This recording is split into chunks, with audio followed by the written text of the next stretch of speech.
இருந்தாலும் வாயார அவ்வளோத்தையும் சொல்லிட்டு இவர் உட்கார்ந்து அப்படியே கண்ணீர் வடியுது, அழுதுகிட்டே இருக்காரு அன்னைக்கு முழுக்க.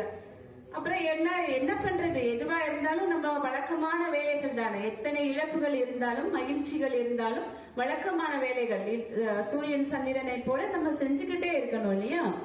அது போல தன்னோட இயல்பான வேலைக்கு வெளியில வர நான் மனசுக்குள்ள அந்த கலக்கம் இன்னும் மாறல.